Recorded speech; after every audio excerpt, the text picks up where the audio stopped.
right, new topic, new material. This I think is a lot more fun than the last one we did on like soil and dirt and things like that. I didn't think, I don't know, maybe you guys saw it differently, but I didn't think that was our most exciting topic. I think this one is more interesting because it's plate tectonics, it's volcanoes, and it's mountains. So there's a lot of really cool things we're going to talk about with this about how the Earth is formed and the different formations that we're seeing. So first of all, we're going to start with plate tectonics because that's the best place to start when talking about this unit. And we're going to talk about continental drift. So there's this guy named Alfred Wegener, and he was a German scientist. And in 1915, which really isn't that long ago, that's just about 100 years ago, a little more. But anything in the 1900s, it's like, well, it wasn't terribly long ago, like some things we can think about. But Alfred Wegener, he said that the continents looked similar, and they looked like some pieces might have actually matched up at one point. South America and Africa are a great example of this. South America and Africa do look like they would almost fit together like pieces of a puzzle. And he proposed this idea of continental drift. It was one of those things that just boggled the mind and upset the scientific community. They're like, no way, that's not really what happens. There have been instances of this in the past, like Darwin's theory of evolution, the idea that the Earth rotates around the sun and not the other way around. So there have been times in the past that there have been these ideas and people are like, no, that can't be right. But he proposed that because of the way that the continents fit together, that they were at one point one large piece that slowly drifted apart over a very long amount of time. And that's what continental drift is referring to.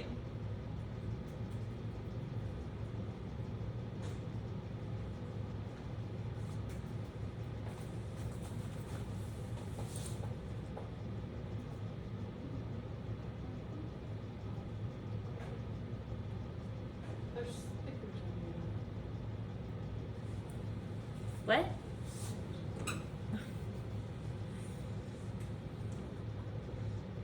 Alright, so the idea of continental drift is that the continents had once been joined to form a single supercontinent. And over time, they drifted apart into what we are more familiar with. So they started off as one big area, one big landmass, and then they broke up and moved around to different locations. And this idea is supported by evidence, which we'll talk about in a little bit. But there are different things that say, yeah, okay, this could have been possible. This explains why some of the animals look different, or look similar, and why some of the plants look similar in these different places. There's a lot going on here that we might be able to explain if it used to be one big landmass instead of lots of individual landmasses.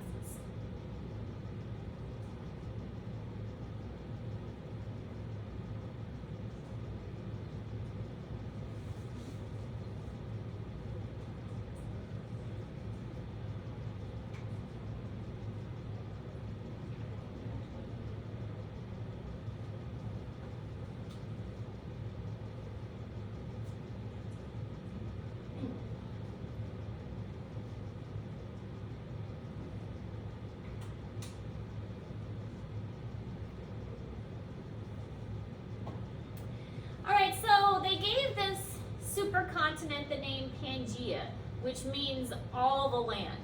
So Pangaea is what it was called, this original big land mass. And Wegener said that about 200 million years ago, Pangaea began breaking into smaller continents. And these continents slowly drifted away from each other. Now, unfortunately, he couldn't prove it. And he also couldn't really explain why they broke apart and drifted. So that was something that was later discovered that could support this idea.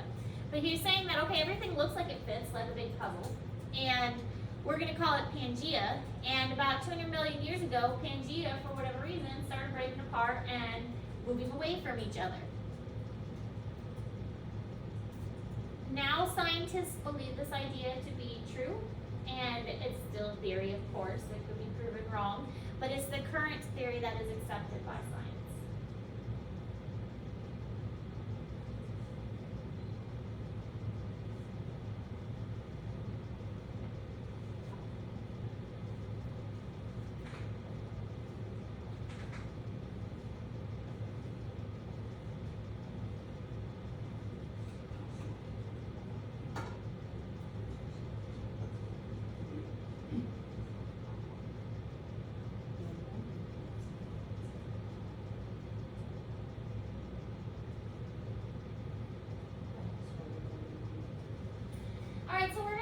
just a brief video about the Pangea process and how the continents split over time.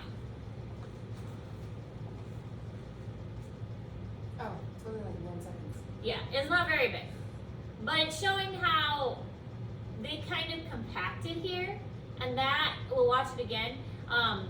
The compaction helps explain some of the mountain ranges and things that we see. So when the different continents collided with each other, it created a lot of the topography that we are familiar with. Okay, so this might be a really stupid question, but I'm wondering how it floats if a rock can't float. We'll talk about that. 'Cause That's not a it stupid just- question. I That's don't know, exactly. it feels like a really stupid question. No. But I don't see how a whole continent can float, but a rock Do you cannot. think we're floating right now?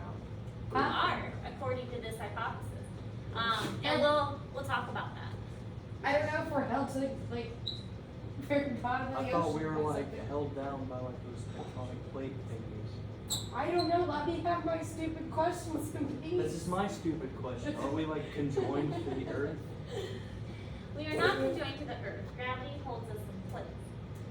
But we will talk more about what causes the continents to drift. Wait, the did fact we, that they like- are Did still we like drifting. move in like a complete little circle? Like I feel I'm like trying to we get just, it to work again. Let's see. Do you think this could be like There we a go. hypothesis for the oceans under the ocean? Like, Maybe.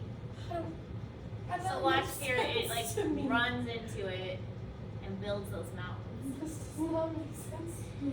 So, like I said, we're gonna get into it, but what causes it is the continents are floating on the mantle, and the mantle is not completely solid. The mantle is kind of plasticky, and the mantle, because it's plastic-like, allows for some movement. I'm confusing both myself and Justin right now. And that movement does allow for the land to move, because it's floating on like a plastic surface. And we'll get a lot more into that. It has to deal with, the volcanoes are pushing it up in the ocean, and by pushing it up, it's causing it to spread out, and then it starts to kind of go back down and then get reheated and broken down again, and so it's like a big What's cycle. Hawaii? Hawaii is different because it was like a hot spot, and like it had a volcano, and then the plates moved, and it had another volcano, and then the How plates did moved, the and that's why it's in a plates chain. move? But you guys are jumping ahead. Jumping ahead. Good questions though. I'm confusing myself. Good questions. So here's some evidence for this continental drift idea. Similar fossils on different continents. The fossils that we have here are similar to the ones that are found in different places. Well, fossils, they're hard to fake. They're so interesting because it shows something was there. I mean, I found tons of fossils just looking at the rocks outside, in the decorative rocks around the building. And it's because this used to be an ocean area. This used to be a big sea. And so there are lots of shells and things that left fossils behind. Well, if these fossils are there, it means something had to make them at some point. And if the fossils are the same on this continent versus another continent, it kind of makes you wonder. Also, they're seeing similar types of rocks on all the different continents. And so if it matched up like they're picturing here, then they're able to find similar kind of rocks in those areas that indicate, well, maybe this was one big Do you thing. think dinosaurs still exist? Well, technically they do because we are crocodile. No, I'm not talking about like actual. I think it's possible because in zoology we talk about how animals are still being discovered all the time. We do not know all the species that are there. And so every year, especially like in December, in January, you can find a list of all the species that were discovered that year. And so there are new species all the time, so why not? There's the I myth of wanna the know Argentine if they're there, like, but I cannot take a zoology class because I cannot cut into things. There's the myth of the Argentina pterodactyl. So It still like a exists. video of like little pterodactyl. I I wanna- think we'll know, and I'd be I I surprised. wouldn't be surprised. I mean, it's just, there's some places that are so remote, caves in the bottom of the ocean and some rainforest parks that are hard to get to. What if the megalodon's not extinct? One thing you'll learn about in science is that we don't often say never, because there's always an exception. Science is not made of absolutes. Science is made of what is. Sure. All right, the other thing is type of glaciers, traces of glaciers. So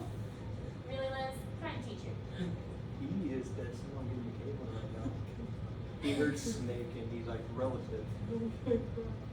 So, traces of glaciers mean that there were big glaciers that covered parts of these continents, and they found traces of them in similar kind of places on all of the continents. So, three things that provide evidence is similar fossils, type of rocks, and type of glaciers, aside from just the fact that they look like they fit together.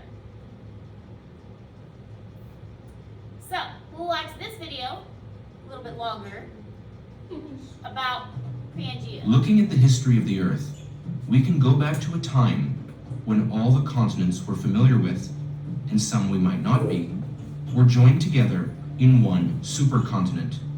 This supercontinent was Pangea, which means all the Earth in Greek. So obviously, if they're in a different position now than they were then, they must be moving. This is called continental drift, first proposed by German scientist Alfred Wegener in his book The Origin of Continents. But is this all just speculation? How do we know this is not some wild guess? Firstly, just by looking at a map, you can tell that there is some sort of pattern. The coastlines of Africa and South America line up quite well, indicating they could have been together at one point. But people often see things where they don't exist, like a face on the moon or a shape in the clouds. Clearly, if something was together then pulled apart, they must share something more unique than land itself. Many fossils of the same species have been found across continents. These are species that cannot swim, so they had no way of crossing any ocean. The Triassic land reptile Lystrosaurus has been found in Antarctica, India, and southern Africa. Lystrosaurus definitely did not know how to swim an entire ocean. Fossils are not the only things to extend across continents. The Appalachian Mountains of the United States, for example, continue into Ireland and Scandinavia. When rocks are formed, certain minerals inside the rock point to the magnetic north. Over millions of years, the magnetic poles change significantly, which allows scientists to compare samples and tell which way the continents were before. All of this should be pretty convincing, but what was the accepted theory before continental drift? When faced with the issue of the same animal being separated by an ocean, people thought, hey, there must have been a land bridge. Now there are some very real land bridges, like between India and Sri Lanka up until 1480, and the Bering Land Bridge up until almost 17,000 years ago. But these other ones were quite wild, like one from Brazil to South Africa, from Central America to Japan, and many others. These supposed land bridges must have been tall enough as the deepest part of the ocean and wide enough not to collapse. That would be quite a formation. And according to them, these land bridges just vanished without a trace? Wegener's theory was first rejected by virtually everyone, and he was ridiculed. The continents have moved, are currently moving, and will continue to move. This is why we have mountains, volcanoes, and all sorts of features. And until next time, thanks for watching. So, we'll get into the actual movement in a little bit, but the idea is again that those plates are going to rest on the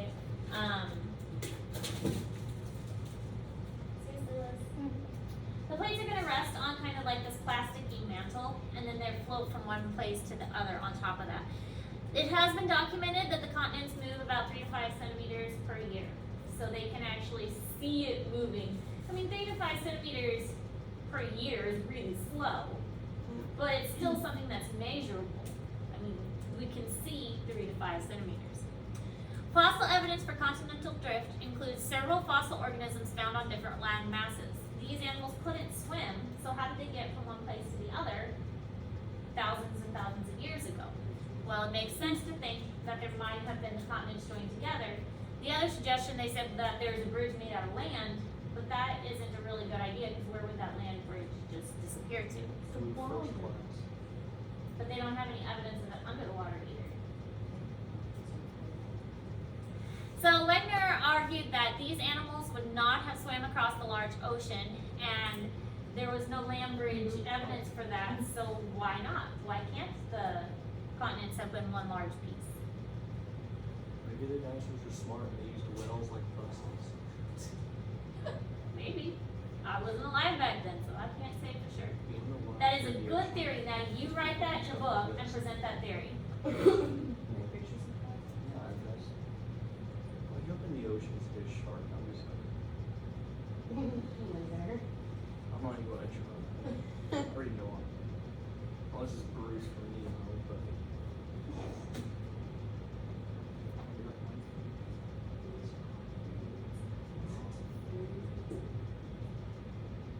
We're paying attention. We're just making random like Okay, this one I don't. estimations.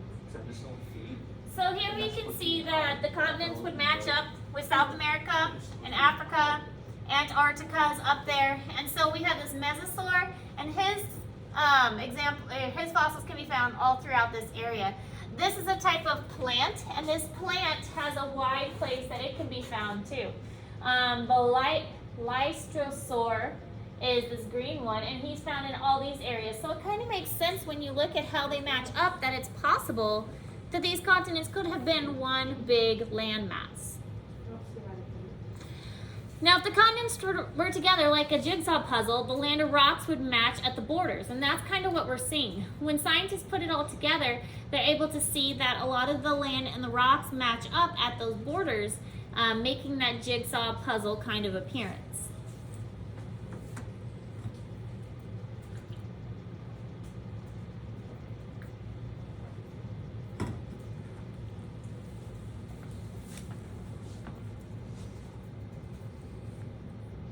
And again, remember, we're talking millions of years ago, so 250 million years ago, that's a long time. It's a long time for this to take place.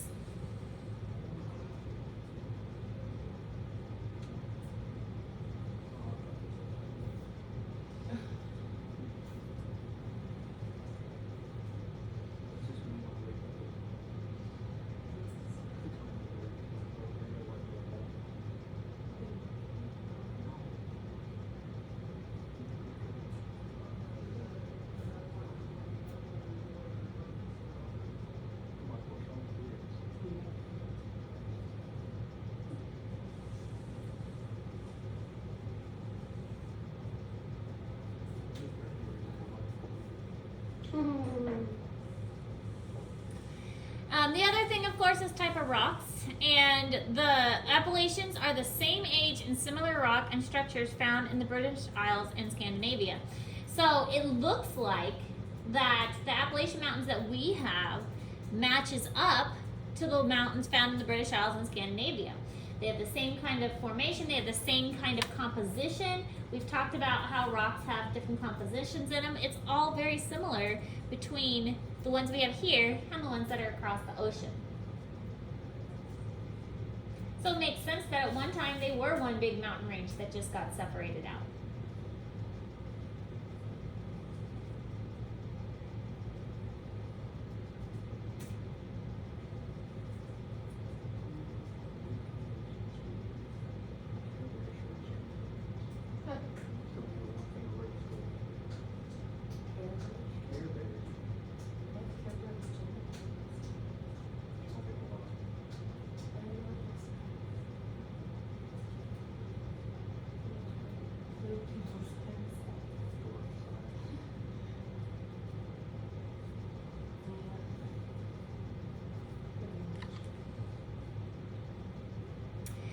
Alright, so the glaciers as well. 220 million and 300 million years ago, ice sheets covered large areas of the southern hemisphere.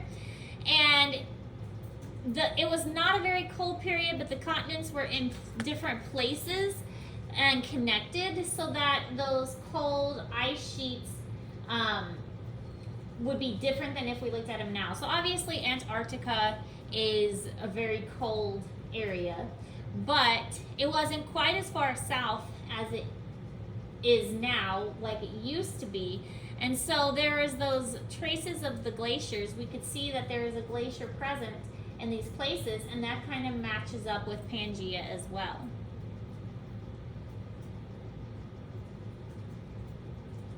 Some of these glaciers are at places that that are today tropical areas. Well, it doesn't make sense that it's warm tropical area that never sees snow. Why does it have evidence of a glacier that used to be here?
Here you can see the glacier and how it is located in South America and Africa and India and Australia. So this big glacier covered all of these places, but now if it's spread out, you can see that, well, there's not really going to be a glacier in Africa or in this part of Australia. So it's not going to be cold there anymore? No.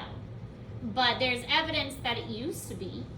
And so that's why they think, well, it makes sense if the continents were together in this way that it used to have a glacier there.